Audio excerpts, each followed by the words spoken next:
Доброе утро! В эфире программа «Утро Якутии» на телеканалах «Якутия-24» и НВК «Саха». На календаре 7 июня, новая рабочая неделя.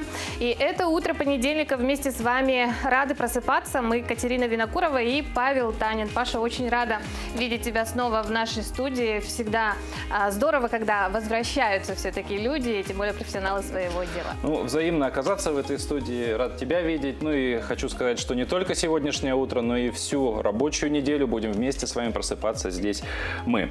Ну, а сегодня мы постараемся разрушить стереотип о том, что понедельник день тяжелый. Для этого у нас приготовлено много чего интересного. Например, узнаем, как предприниматель наш местный соорудил яхту для кругосветных путешествий, как любительница подсобного хозяйства, любительница огорода свое хобби в Хангаласском районе превратила в настоящий прибыльный бизнес. Также, конечно, узнаем последние новости. У нас есть много интересных рубрик и придут достаточно интересные гости, с которыми мы поговорим. Также не забывайте про наш WhatsApp номер 8 914 273 4488. Пишите нам, задавайте вопросы и пожелания. Также подписывайтесь на нашу инстаграм-страницу «Утро Якутии». Ну а далее наш эфир продолжит погода. Итак, сегодня в центральных районах в 6 часов утра температура воздуха составила 10-13 градусов тепла. В Заречной группе 11-18, в южных 14-22 градуса. В Вилюйской группе 9-10, в Нижнеленских 8 и 9 градусов тепла. В западных 6 и 9, в Колыме-Дигирских до 3 и 19 градусов, в Янских 5-11. На северо-западе 4 и 7 градусов тепла. В 6 часов утра температура воздуха в городе Якутске составила 12 градусов. Атмосферное давление 739 миллиметров ртутного столба. Ветер северо-восточный 3 метра в секунду. Сегодня днем преимущественно без осадков. Ветер северо-западный подует со скоростью 4-9 метров в секунду. Порывы до 15-17 метров в секунду. Температура воздуха днем составит 18-20 градусов тепла.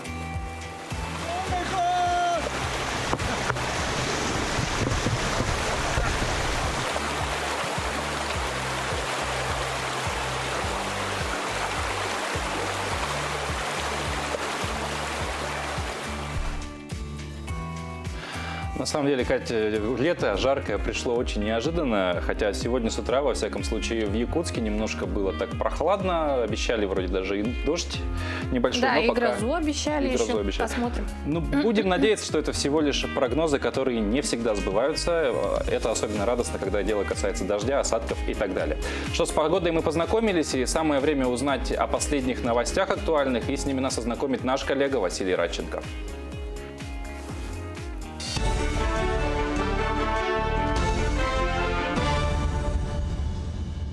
Доброе утро, коллеги! Доброе утро, Якутия!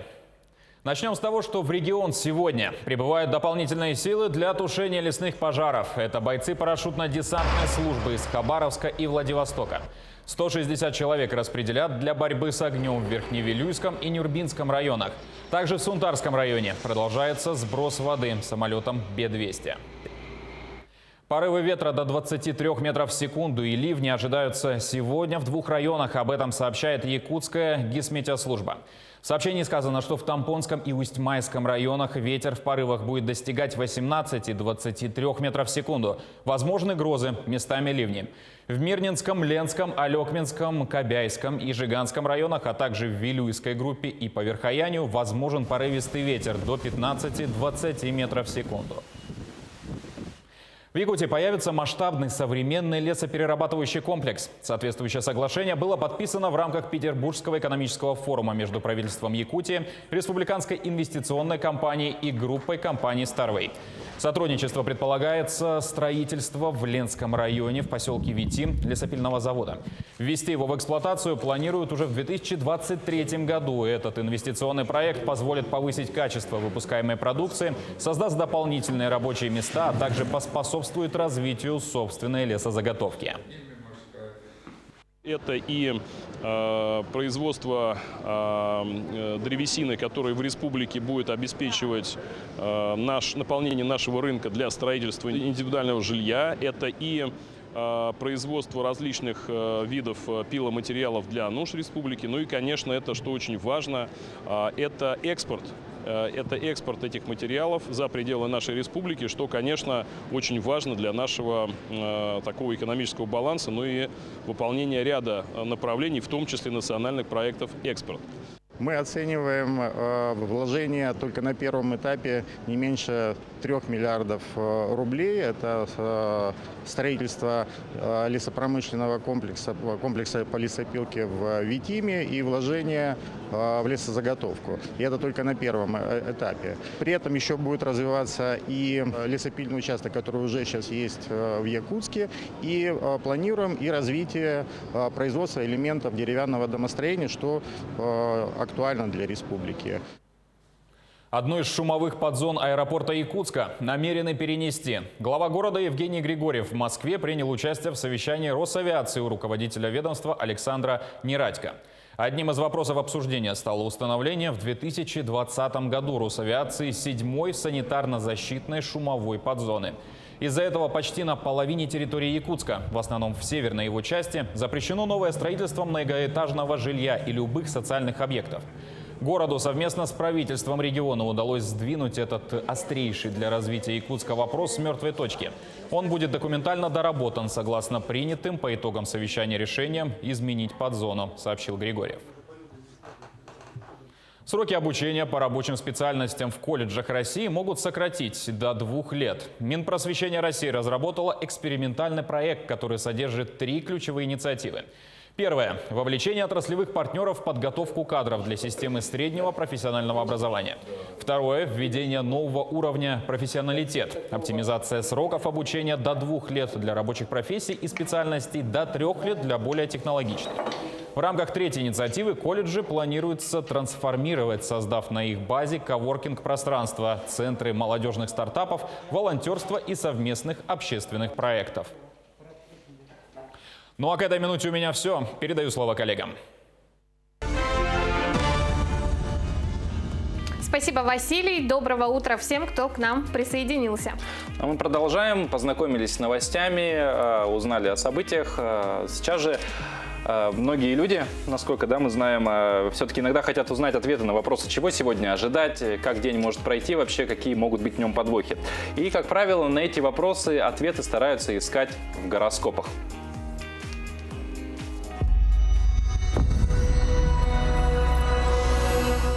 Овен. В конце недели ожидается интересное предложение. Чтобы правильно оценить его потенциал, послушайте совет людей с богатым жизненным опытом. На выходные ничего важного не планируйте, поскольку планам, скорее всего, не суждено осуществиться. Телец. Неделя принесет благоприятные перемены в личных делах. Гороскоп рекомендует сосредоточиться на мелочах, из которых слагается быт.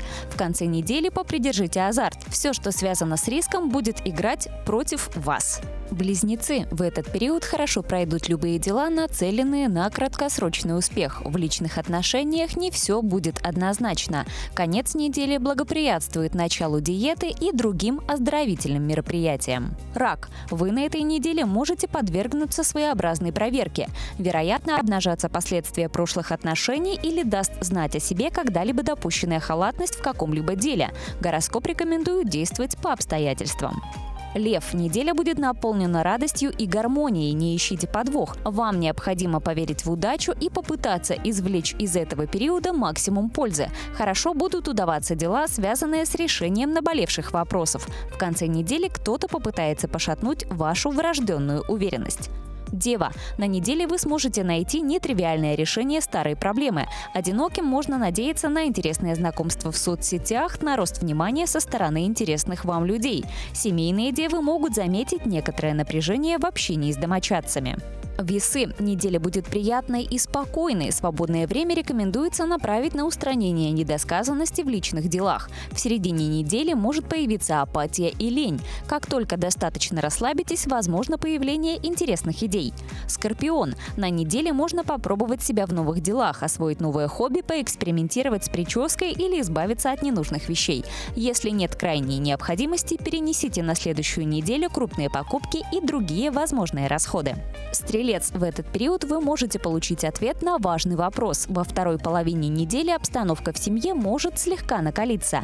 В выходные будет полезно начать то, что вы откладывали все это время. Возможно, речь идет о самообразовании или о прочтении книги. Козерог. В середине недели у тех, кто не имеет второй половинки, может состояться значимая встреча. Ближе к выходным будьте внимательны к своему питанию. Есть риск, что несвежие продукты или неудачный кулинарный эксперимент станут причиной нарушения работы желудка.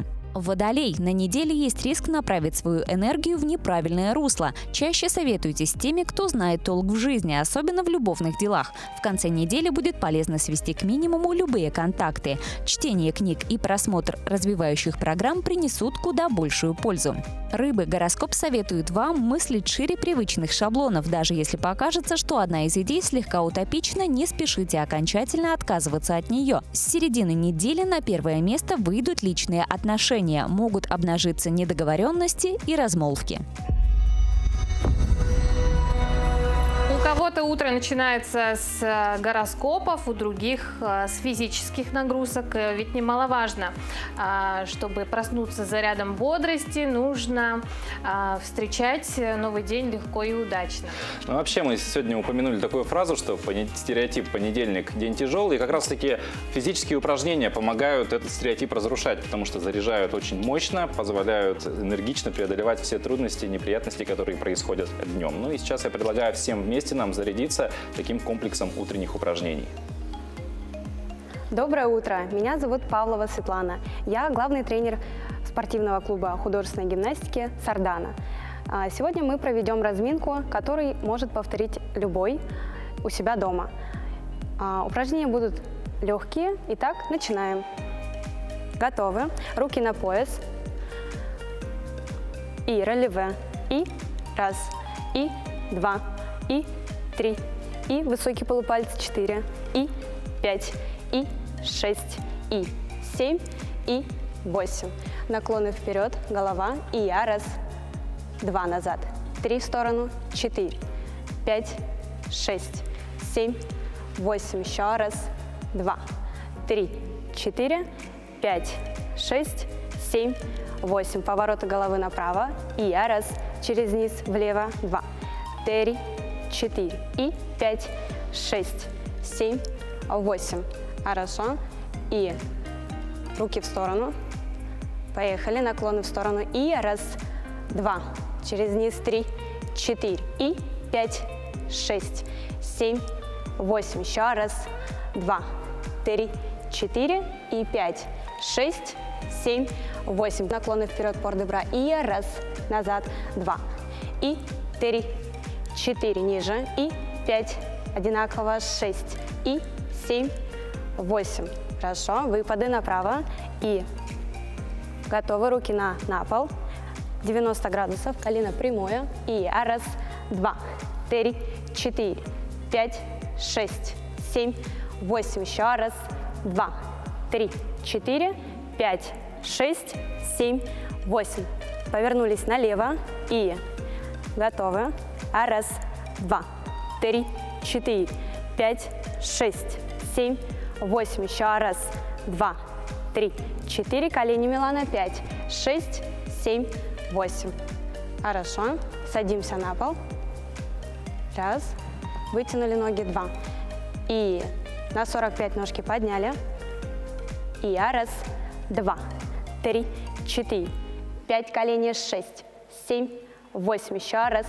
2, 3, 4, 5, 6, 7, 8. Держим на 45. Раз, 2, колени, 3, выворотные ноги, 4, 5, 6, 7. Побежали. 8. Раз, 2, 3, 4, 5, 6, 7, 8. Ножницы. И раз, 2, 3, 4, 5, 6, 7, 8. сели, правая ножка наверх, и я, раз, два, вытянули, 3, 4, наклон, 5, 6, 7, Саша, 8, раз, 2, 3, 4 и 5, 6, 7, 8. Хорошо, встаем. Сделали вдох, выдох. Наша разминка закончена. Будьте здоровы, занимайтесь спортом. Хорошего дня! Что ж, мы продолжим тему здоровья. Зарядка – это, конечно, хорошо, но иногда нужно прибегать конкретно к медицинским вопросам, особенно вот последние 1,5-2 года, эпидемия коронавируса. И сегодня есть действенное средство от нее. Это единственное, наверное, что может бороться с любой болезнью – это вакцинация. Да, и многие до сих пор задумываются, да, боятся, точнее, ставить или нет. Вот что же делать? Ну, конечно же, это выбор каждого, ставить, не ставить, но лучше, конечно, воспользоваться этой замечательной возможностью. И сегодня мы узнаем, почему, и более того, Кать, я знаю, что ты еще не получала прививку, поэтому в прямом эфире, дорогие друзья, на своем примере моя коллега сегодня покажет, что прививаться хорошо. А разговаривать мы сегодня будем с заведующей инфекционным отделением медцентра Якутска Мариной Выгрузовой. Марина Афанасьевна, доброе утро. Доброе утро. Здравствуйте. Ну, что нам дает все-таки вакцина, из чего она состоит, да? Ну, у нас в Российской Федерации зарегистрированы 4 вакцины. И каждая вакцина, она имеет разные составы. И по различным способам ее получили.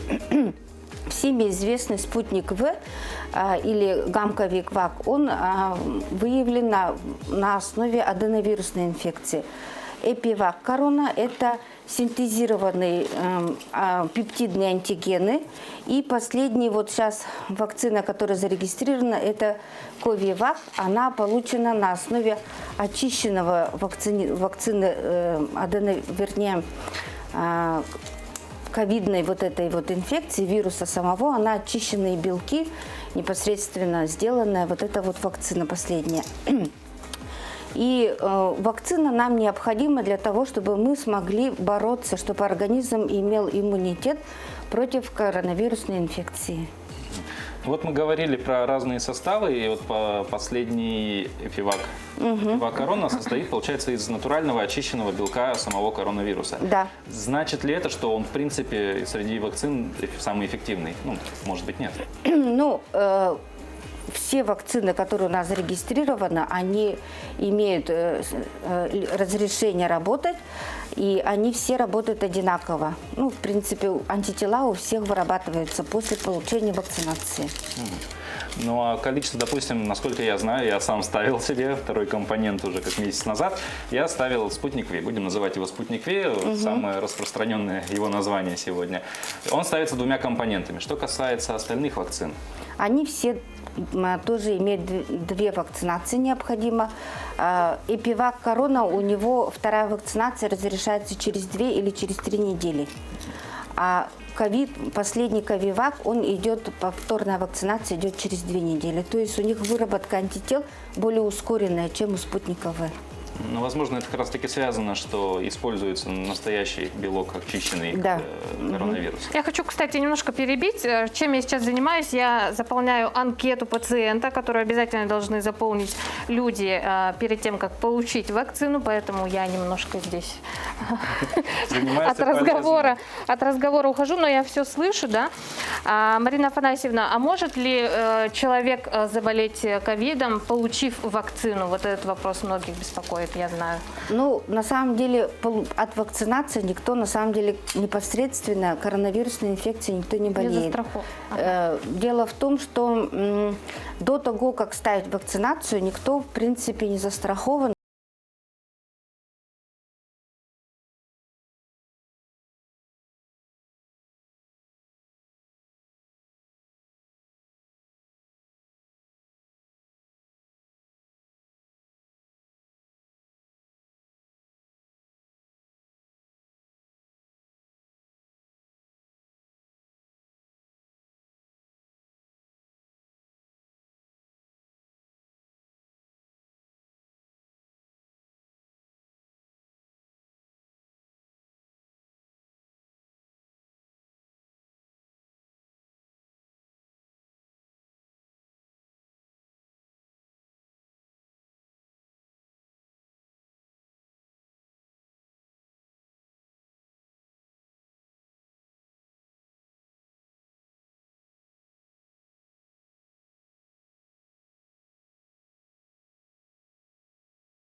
либо обострение хронических заболеваний, то вот в таком случае вакцинация отодвигается на период выздоровления.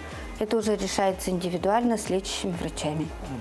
А вот тоже вопрос такой, а может ли человек, получивший вакцину, вакцинированный, стать разносчиком инфекции? Нет, не может быть. То есть ни при каких условиях он не может? Нет, потому что в основном коронавирусная инфекция распространяется воздушно-капельным путем. Тот, кто получивший вакцинацию, вырабатываются антитела, и они не являются, что сам вирус в носоглоточной части имеется быть.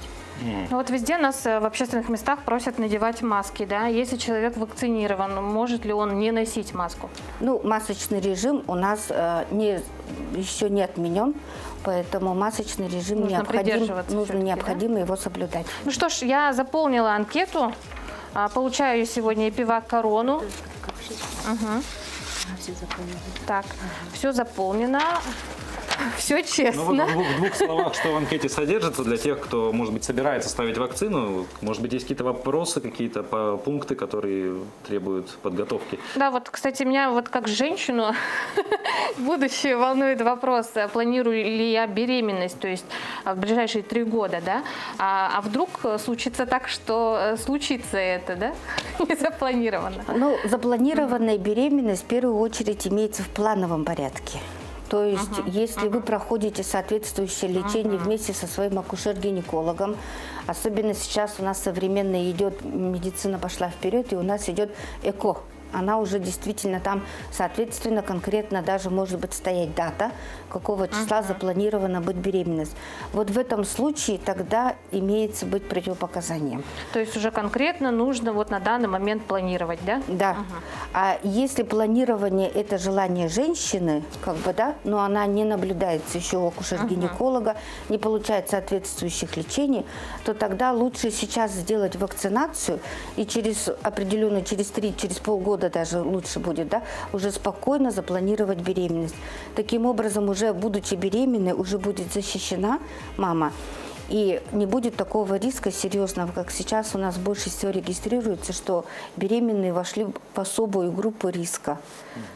Ну, я думаю, пора переходить от слов к делу. Кать, ты готова? К самой кульминации нашего сегодняшнего беседы, да. разговора. Я готова, да, всегда готова. Исторический момент. Так, мы сначала... Сначала набирается непосредственно вакцина. Так. В любую руку, да, можно? Ну, кстати, да, есть ли вот момент, что нужно там один компонент в левую, другой в правую ставить? Какую? Которую не сплю? Я на обеих сплю. Будешь на другой сегодня спать? Буду сегодня на правой стороне спать. Так, куда-то она конкретно вкалывается, да? Угу. Я, если честно, боюсь очень уколов. Ну, я по своему опыту могу сказать, оба компонента, я повторюсь, я получил. В принципе, ничего страшного со мной не произошло. Вот, кстати, о побочных, да, явлениях, какие симптомы могут быть? В первые дни может быть температура до 38. Если сильно вот человек, который плохо переносит температуру, то можно будет выпить таблетку, снижающую температуру, как парацетамол. На месте инъекции может быть небольшая болезненность, разрешается небольшая гиперемия до 3 сантиметров. Ну и боли, Всё? вот это вот все. Больше таких серьезных, может быть, конечно, слабость, недомогание, головные боли могут быть. Но, и, как я уже повторюсь, они в течение 3 дней, потом они самостоятельно все проходят. Единственный нюанс может быть, у кого имеются хронические заболевания, более серьезные, то они, значит, должны, такие пациенты, только после разрешения и наблюдения своего лечащего доктора в период, когда это обострение у них не происходит, то есть, как мы называем врачи, в стадии ремиссии, в этот промежуток должны получить эту вакцинацию. Ну, как твои ощущения? Ну, пока все нормально, пока сижу. Тогда в завершении нашей беседы главный вопрос, какие рекомендации врачей непосредственно уже после получения прививки? Да. Ну, первый момент, это, конечно, гигиенические процедуры сегодняшние, вечерние имеется в виду. Вам сегодня нужно ограничиться. Пить побольше жидкостей и все, больше ничего. что и завтра уже водные процедуры Разрешается. можно возобновлять, что немаловажно. Да? Спасибо вам огромное. Что ж, будем наблюдать, как говорится, да. Спасибо за беседу, за И через прививку. 2 недели вторая вакцинация у вас. Будем вас ждать. Если повезет, возможно, тоже в эфире это мы сделаем. Марина Афанасьевна, спасибо вам большое. Хорошего вам дня сегодня. Ну и мы продолжаем. Да, 6 лет назад в России была запущена такая площадка, как Планета.ру. Это первая в нашей стране площадка для краудфандинга, возможности собирать средства на свой проект при помощи пожертвований пользователей интернета. Да, если сказать это проще, фактически это система с миру по нитке. Когда у человека есть какой-то проект, какая-то идея, задумка, он выставляет ее на эту площадку, указывает, какая условно сумма ему нужна, и каждый пользователь интернета может сделать пожертвование на любую сумму, будь то 1 копейка, будь то несколько тысяч рублей. Да, именно благодаря этому многие люди смогли выпустить книги, альбомы и даже кинофильмы. Вот. И с тех пор 7 июня в России отмечается непосредственно как День краудфандинга. Такие еще даты и события сегодня празднуются, узнаем далее.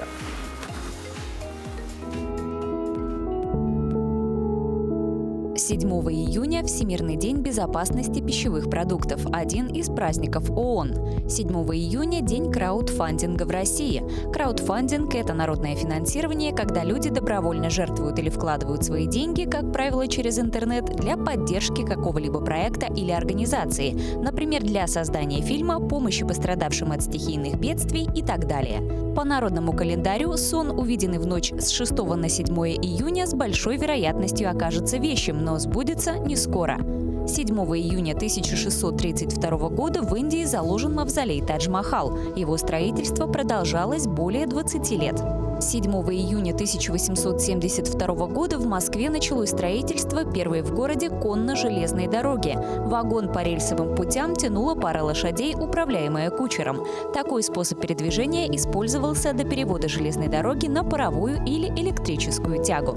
7 июня 1883 года в Москве освящен храм Христа Спасителя. В 1827 году в этот день в Италии создан футбольный клуб «Рома». Сейчас он выступает в элитной футбольной лиге серии А. 7 июня 1990 года патриархом московским и всея Руси избран Алексий II. 7 июня 1794 года родился Петр Чаадаев, русский философ и публицист. В этот день, в 1848 году, на свет появился Поль Гоген, французский живописец, скульптор-керамист и график.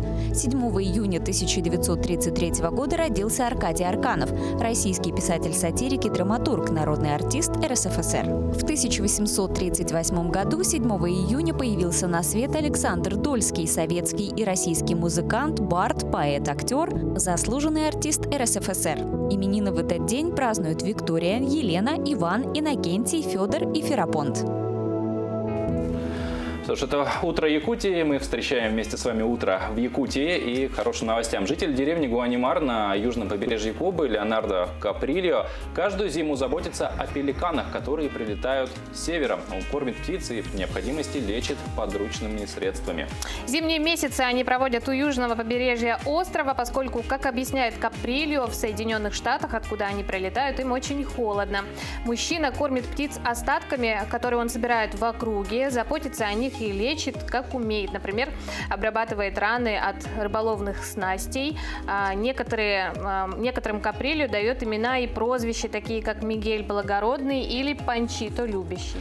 Прежде воспитатель пеликанов и кошек работал на государственную рыболовную компанию, но та закрылась 8 лет назад. Потом перебивался случайными заработками, в том числе торговал мороженым или продавал вещи, которые присылали родственники из Флориды.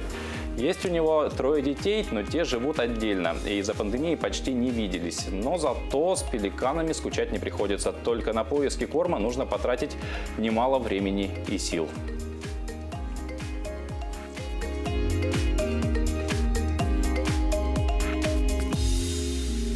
Так пеликаны могут заменить общение с близкими, да? Да. Но вот заговорили о Кубе, и сразу почему-то в голову мысли об отпуске. Лето наступило в конце концов. А для кого-то лето – это пора ремонта непосредственно. И на все это, как правило, требуются деньги, порой даже немалые. И некоторые люди в этот момент задумываются, конечно, о не взять ли кредит на эти цели. Да, а еще кредиторы очень часто навязывают страховку. Вот нужно ли ее брать и как от нее грамотно отказаться, мы узнаем у юриста. Доброе утро. Сегодня мы поговорим о страховании при оформлении кредитов. Нужно понимать, что есть два вида страхования. Это обязательное и, так скажем, добровольное, то есть не обязательное. К обязательному страхованию является страхование имущества, которое передается, получается, в залог банка. Это у нас ипотечное кредитование и автокредит. То есть здесь законом установлено обязательное кредитование, без этого невозможно оформить суду. Банк просто может отказать, он имеет на это право. Что касается необязательных видов страхования жизни, здоровья, трудоспособности, титула и иных рисков, которые возникают у кредитора в момент оформления суда. Как отказаться от страховки? От страховки, согласно действующего законодательства, можно отказаться в течение 14 дней.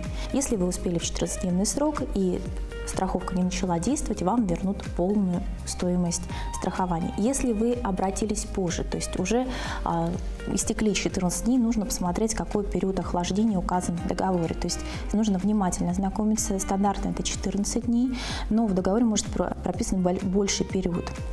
Если страховка начала действовать, то будет произведен перерасчет, то есть посчитают количество дней, когда страховка действовала, эту сумму учтут и вам предоставят разницу. В том случае, если вы уложились в сроки, надлежащим образом оформили заявление, направили его почтой или обратились лично в страховую компанию, то не получили ответа в течение разумного срока, в данном случае, скорее всего, с учетом получения по почте, потому что зачастую страховые компании находятся в другом регионе, нужно учитывать срок получения или срок доставки на адрес расположения страховой компании. Вам не ответили, это равносильно отказу. В этом случае вы можете обратиться в Центробанк о нарушении порядка страхования, вы можете обратиться в Роспотребнадзор как физическое лицо о том, что нарушены ваши права, или можете обратиться в судебном порядке о взыскании, то есть о расторжении договора страхования, взыскании денежных средств, оплаченных за страховку. Подтверждая, что вы надлежащим образом установленные договором сроки обратились о расторжении договора, предложить, соответственно, квитанцию направления, если это было почтой. Если вы сдаете заявление нарочно, пожалуйста, озаботьтесь тем, что на вашем экземпляре должна стоять печать с входящим номером, когда, получается, страховой компанией получено ваше заявление. Это очень важно, от этого срока зависит и подтверждение сроков, что вы своевременно обратились, и также, если вы не своевременно обратились, страховка начала уже действовать, от этого будет зависеть расчет, на какой период она действовала и какую сумму вы в итоге получите.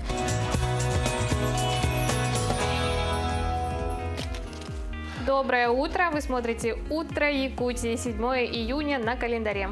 И это утро сегодня с вами встречаем мы, Екатерина Винокурова и Павел Танин. Для тех, кто только к нам подключился, такая новость интересная, кто это пропустил. У нас сегодня Катя в прямом эфире получила вакцину от коронавируса буквально 10 минут назад. И вот, Кать, как ощущения? Ну, ощущения пока нормальные, как видишь, жива перед тобой. Это очень радует. Надеюсь, так и продолжится на протяжении всего периода вакцинации. Я тоже очень надеюсь, очень надеюсь. Вот. Ну, а пока новые подробности событий, о которых мы узнали в начале программы, и на связи наш коллега Василий Радченко.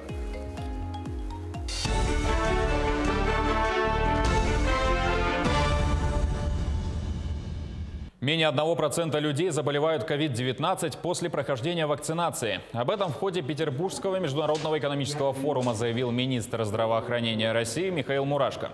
Он также отметил, что если заболевание после прививки все же произошло, чаще всего не требуется госпитализация, так как инфекция переносится в легкой форме. Якутия заняла 10-ю строчку национального рейтинга инвестиционного климата в регионах России. Об этом также сообщили на Петербургском экономическом форуме. Как показывает рейтинг, наш регион ежегодно улучшает свои позиции, в этом году поднявшись на 10 мест выше по сравнению с 2020 годом. Отмечается, что большинству регионов удалось улучшить свои результаты за счет сокращения времени прохождения различных процедур, в том числе получения разрешения на стройку, подключения к электросетям, постановки на кадастровый учет, а также благодаря улучшению качества каналов взаимодействия бизнеса и руководства субъектов России. Многие годы Агентство стратегических инициатив при президенте Российской Федерации представляет во время Питерского форума национальный рейтинг инвестиционной привлекательности регионов. Мы в 2018 году, когда я стал исполняющим обязанности главы, начинали с 52-го места. Вот. За эти годы, за 3 года мы продвинулись уже на 10-е место. В этом году республика заняла 10-е место. Это очень высокая оценка. Выше нас по Дальнему Востоку только Сахалин. Вот.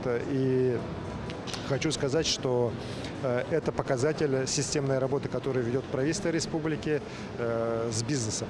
С малым бизнесом, средним бизнесом, крупным бизнесом. Конечно, есть вопросы, по которым нам надо работать дальше. Вместе с тем, еще раз говорю, вектор движения очень позитивный. Уверен, что и в дальнейшем мы будем делать все, чтобы бизнес на территории Якутии чувствовал себя защищенным, работал строго в рамках закона, ну и решал главную задачу, обеспечивал занятость населения республики и наполнение доходов государственного бюджета республики, который же, конечно же, еще раз говорю, пойдет уже на исполнение тех задач, которые стоят сегодня перед республикой. В карьере «Заря» Айхальского комбината возобновили горные работы. «Алроса» получила разрешение Ростехнадзора на проведение опытно-промышленной разработки на месторождении. На «Заре» работы остановили 15 мая прошлого года. Причина – экономический кризис, вызванный пандемией коронавируса и падение спроса на алмазы. Теперь до 10 июня из карьера планируется откачать 83 тысячи кубометров накопленной воды, а после приступить к добыче руды. В этом году план составляет более 1 000 000 тонн. В данное время построен и запущен в работу карьерный водоотлив, производится откачка воды, производятся подготовительные горные работы по зачистке полигона и капитальных съездов от осыпей. И к событиям за рубежом. Пожарные в канадском городе Лондон вытащили из рва олененка. Инцидент произошел на территории университетского городка. Видеозапись операции выложили в Твиттер. Как малыш попал в траншею, не сообщается, но спасателям пришлось приложить некоторые усилия, чтобы его извлечь. Как они рассказали, мать олениха при этом оставалась поблизости, наблюдая за детенышем и людьми из-за деревьев.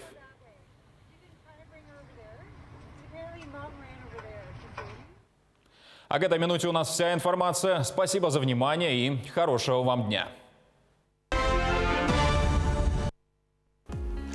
Я, наверное, не ошибусь, если скажу, что лето у многих ассоциируется с тем, что наконец-то можно покушать фруктов. Если уж и не выезжая куда-то, то хотя бы купить в магазине, потому что сезон, овощи и фрукты экзотически начинают поступать в регион. Но вот как относиться к такому высказыванию, что в принципе экзотические растения и цветы можно выращивать в Якутии? С одной стороны, кажется, что это невозможно. С другой стороны, сегодня наш садово-огородный эксперт расскажет и научит, как вырастить на своем участке, если уж и не тропические фруктовые леса, то хотя бы что-то приближенное. Сегодня мы поговорим о любимых моих цветах, о каннах. Канны мы выращиваем, в нашей семье выращивали с 1986 года, с самого основания дачи. Выращиваю тоже в емкостях его.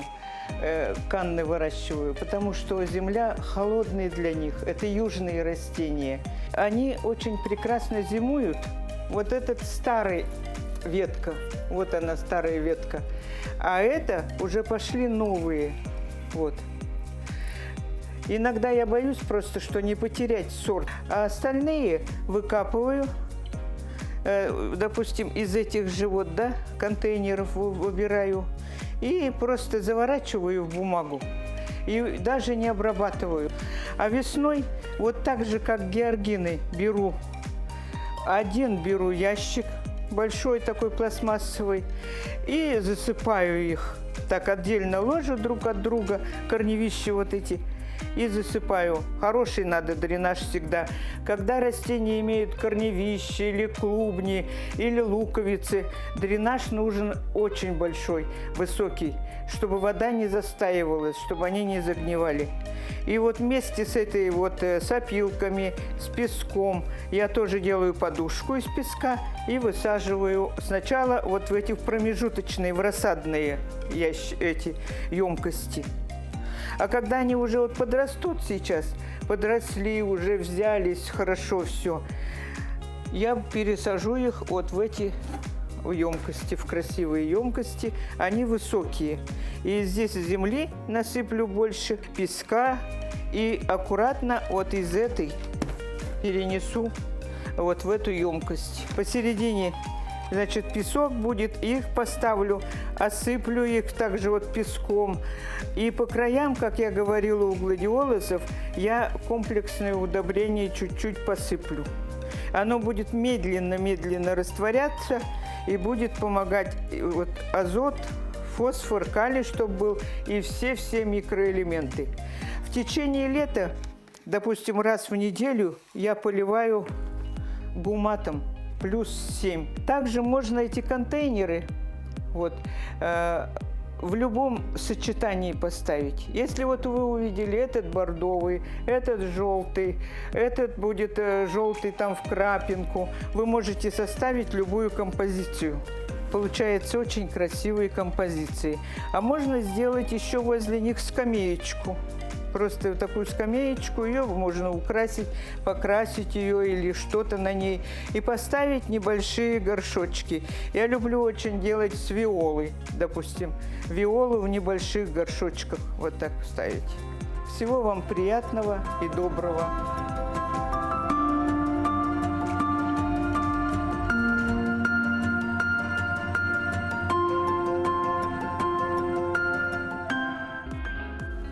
Готов к труду на огороде. Стартовал дачный сезон, и жители республики активно закупаются рассадой у своих проверенных уже поставщиков-огородников. А в Хангаласском Илусе одним из таких опытных огородников является Татьяна Голокова из села Булгуняхтах. Да, сейчас у нее действительно горячая пора, за рассадой к ней выстраивается целая очередь. И встретилась с ней также наш корреспондент Виолетта Засимова, возможно, тоже приобрела для себя рассады. Огородными делами Татьяна Голокова занимается с 23 лет, но выращивать в больших масштабах рассаду начала в 2010 году.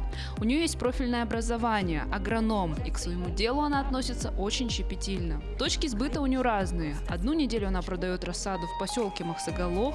Сейчас до десятых чисел она базируется в городе Покровске на импровизированном овощном рынке. Реализует как овощные, так и цветочные культуры. Здравствуйте. Здравствуйте, моя хорошая. Я хочу вас огурчиков посмотреть. Огурчики? Ага, хорошо. Потом что еще? Так, и цветочки я хочу, может, бархатцы, да?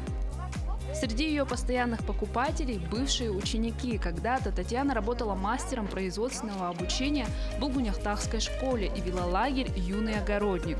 Этот лагерь посещала и Анисия Павлова, которая до сих пор держит связь со своим бывшим преподавателем и приобретает у нее ежегодно рассаду.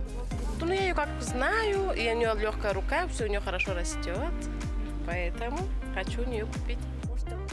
Кстати, с этого года Татьяна Голокова вновь вернулась на работу в школу, и директор доверил ей украшения внутреннего двора.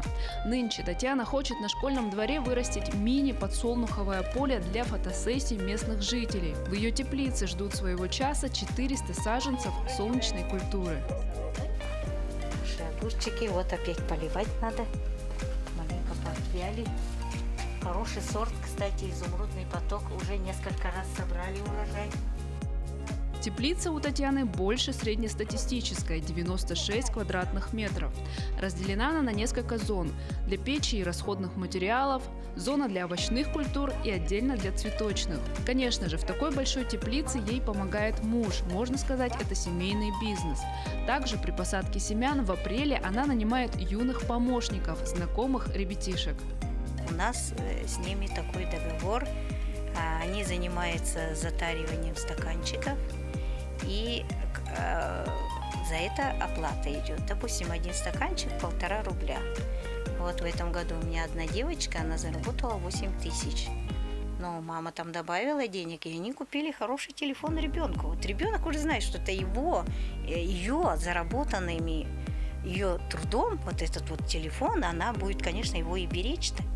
За рассадой Татьяны Голоковой прямо к ней домой приезжают из близлежащих сел. Она радушно встречает каждого и дает советы по выращиванию. 2 штучки я тебе даю. Да. Это якутский тоже? Тоже, да, можно, да. Планов у Татьяны Голоковой громадье. Совсем скоро ее муж должен побороться за грант для фермеров «Агростартап». Если все получится, то они начнут строить тепличный комплекс.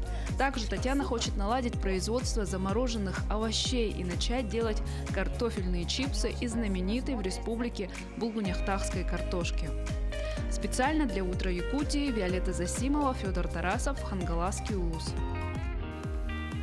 Так, ну лето, помимо прочего, для всех якутян ассоциируется с самым главным праздником этой цех. И в этом году в связи со сложной эпидемиологической обстановкой гуляет множество разных информаций. Будет праздник, не будет праздника, будут пускать туда только вакцинированных и так далее. И вот сегодня нужно расставить, я думаю, точки над «и». Да, так что же будет самым крупным мероприятием этого года? Об этом мы сегодня поговорим с нашим гостем, первым заместителем министра культуры и духовного развития Владиславом Левочкиным. Владислав Валерьевич, доброе утро. Доброе утро. Но до праздника остается буквально 2 недели. Все-таки как он будет проходить? Что нас ждет, да? Ну, наверное, в связи с тем, что в прошлом году мы тоже в необычной обстановке проводили этот день, наш самый главный национальный праздник, я думаю, что беспокоиться не стоит. В любом случае он обязательно пройдет в онлайн-форме или в офлайн-форме, поэтому ну, вот наша главная задача сделать так, чтобы этот день прошел действительно незабываемым. У нас на самом деле по всем формам проведения празднования принимают решения местные оперштабы, и по нескольким районам уже принято решение о том, что, ну, допустим, в 9 районах пройдет он в традиционной форме. Уже приняты такие решения, но в основном это касается северных районов, где, ну, скажем, не настолько, скажем, серьезная ситуация по заболеваемости. Конечно, мы в большей степени зависим от того, как дальше будут развиваться события, насколько высокий будет уровень заболеваемости. Вот, например, если люди активно пойдут вакцинироваться, то есть есть ли вероятность, ну, большая, я так понимаю, что праздник будет проведен везде в традиционной форме? Ну, допустим, в традиционной форме сейчас уже установлены требования в том, чтобы в тех районах, где будут проводиться в традиционной форме, должно быть обеспечено 70% провакцинировавшихся местных жителей. Ну, пока что, на самом деле, не очень легко обеспечить эти условия, но надеемся, что это также позволит наши вот крупные мероприятия, которые традиционно проходят, самые крупные события в городе Якутске, это Эсэх Туймада, и в городе Алюкминске в этом году Эсэх Аланхо. В настоящее время мы еще ведем подготовку по проведению каких-то частей в офлайн форме. Надеемся, что нам это удастся. Ну вот, говоря про дистанционные форматы, альтернативные, назовем, альтернативные варианты празднования, какая-то ведется подготовка, может быть, есть концепция именно как будет альтернативно в случае необходимости проводиться праздник? Ну, город Якутск уже определил, что опыт прошлого года тоже будет использоваться, и часть конкурсов для населения пройдет в онлайн-форме, допустим, конкурс национальной одежды или конкурс изготовления там изделий из бересты, из конского волоса. Есть танцевальный конкурс или конкурс вот для детей, вокальный конкурс, они пройдут в онлайн-форме. Сейчас уже собираются заявки, поэтому, ну, все население может активно участвовать. Владислав Валерьевич, но совсем недавно на карантин закрылся Русский драматический театр. Известно, что у них на начало лета было запланировано закрытие сезона, да? Состоится ли оно? Действительно, у нас сейчас театральные коллективы завершают театральный сезон, и, ну, конечно, в большей степени они делают это раньше, чем обычно. Обычно они завершали в конце июня, поскольку, опять же, в связи с тем, что обстановка не очень благоприятная. Но, к сожалению, у нас вот в Русском театре действительно произошла, ну вот, скажем, заболели несколько сотрудников, в связи с чем возникла угроза распространения заболевания, и было принято решение о том, чтобы закрыть учреждение на карантин. А с другими театрами как обстоят? С другими театрами, но они тоже уже закрывают сезон. В принципе, у нас самые такие крупные мероприятия были проведены. Поскольку сейчас действующий режим еще позволяет делать репертуарные показы, показы спектаклей, концертных программ, но они уже завершают свою деятельность. И, допустим, театр оперы и балета завершил сезон, Саха-театр тоже, крупные наши коллективы, они завершают сезон. А запланированы на это лето какие-то еще, может быть, другие крупные мероприятия? Как планируется их проводить, если запланированы? Да, мы знаем, что приезды различных звезд российских ожидаются. Как с этим? У нас приезды звезд перенесены на осень, поэтому надеемся, что тоже они совершатся. У нас, помимо того, что к нам приезжают популярные артисты, в этом году у нас также планировалось приезд двух таких крупных коллективов. Это хор Пятницкого и коллектив Мариинского театра. Надеемся, что осенью нам удастся завершить эти проекты. Летом у нас традиционно проводятся значимые республиканские, всероссийские праздники. 12 июня у нас День России состоится тоже в разнообразной форме, конечно, в онлайн-форме, поскольку у нас сейчас есть ограничения по проведению массовых мероприятий. Что ж, спасибо, Владислав Валерьевич, спасибо за участие в нашем эфире, плодотворной вам работы. Будем надеяться, что все-таки наш национальный праздник пройдет в обычном, в классическом традиционном формате, люди провакцинируются и заболеваемость пойдет. Спасибо, отличного дня. Спасибо. Ну а у каждого свои увлечения. Кто-то выращивает цветы, кто-то мечтает о собственной яхте и кругосветном путешествии. Да, и вот наш герой следующего сюжета уже почти исполнил свою мечту. Несколько лет назад он собственноручно строил яхту, самую настоящую. И что у него из этого получилось, расскажет наш коллега. Как сказал классик, для того, чтобы мечта превратилась в реальность, надо мысли превращать в действия. Так поступил герой нашего сюжета Григорий Иванов, который захотел себе яхту и построил себе яхту. Много лет назад, во время международной регаты, в акваторию Якутска вошла яхта с финским флагом и названием «Лена». Такое сочетание привлекло внимание Григория, и он познакомился со спортсменами, подружился и с тех пор загорелся идеей совершить кругосветку на собственном судне. Заметили как-то заброшенный этот корпус был, и мы его подняли. В 2014-2015 мы уже начали заниматься этим. Заказали проект Байкальский институт как моторно-парусную яхту. Также уже приступили в замене корпуса полностью. Более 100 квадратных метров поменяли корпус. Это толщиной 8 миллиметров. Своими силами. Благо и знаний, и опыта у Григория и его сына хватает. Много лет он проработал на лесозаготовке и несколько лет назад переделал старый, купленный еще в 1994 году буксир, фактически создав новое судно. Сейчас яхта готова практически на 70%, и уже в следующем году Григорий собирается спустить ее на воду. А спустим на воду, нам надо еще пройти ходовые испытания. После этого будем уже, видно будет. Но мы независимые, сами по себе можем любой курс держать. Мы с сыном, ему тогда даже 18 не было. И мы прошли обучение. У нас есть международные удостоверения яхтенного капитана. И у меня, и у него. Главная мечта Григория – обойти вокруг света и показать, какие в Якутии умеют делать уникальные яхты. Не хуже, чем в Европе.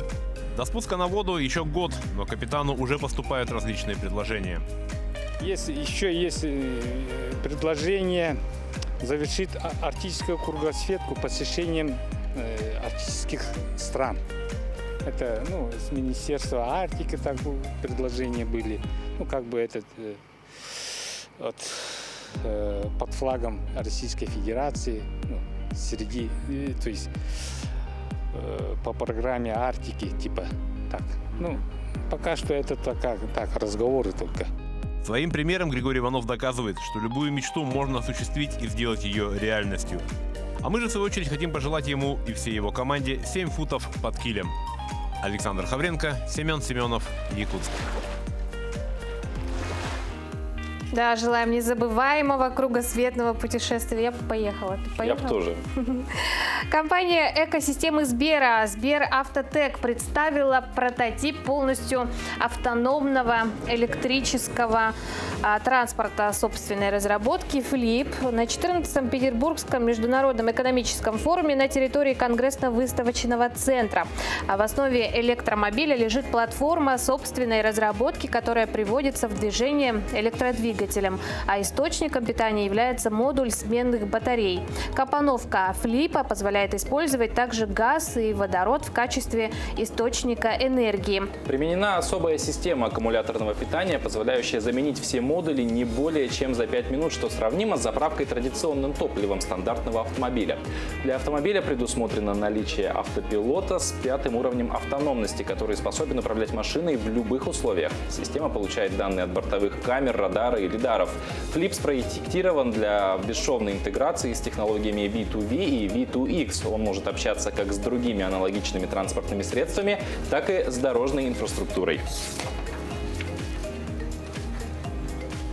Что ж, будущее все ближе и ближе, оно наступает. Что ж, и наступает и конец нашего эфира. На этом наша программа подходит к концу. Подключайтесь к нам завтра на телеканалы Якутия-24 и НВК Саха. Да, и утро Якутии будет вновь радовать вас, а вместе с ним и мы, Екатерина Винокурова и Павел Танин. Кать, кстати, да, завершая программу сегодня, я напомню для тех, кто в самый конец передачи подключился. Ты опять хочешь спросить, как я себя чувствую? Катя сегодня поставила прививку. Кать, как вроде ощущения? Отлично себя чувствую, пока еще не... Ну, завтра покажет, завтра будет известно, да? Да, дорогие телезрители, подключайтесь завтра в наш эфир и узнаем, как же Катя перенесла первый день после прививки. Да, также напомню, что в Якутске сегодня днем 18-20 градусов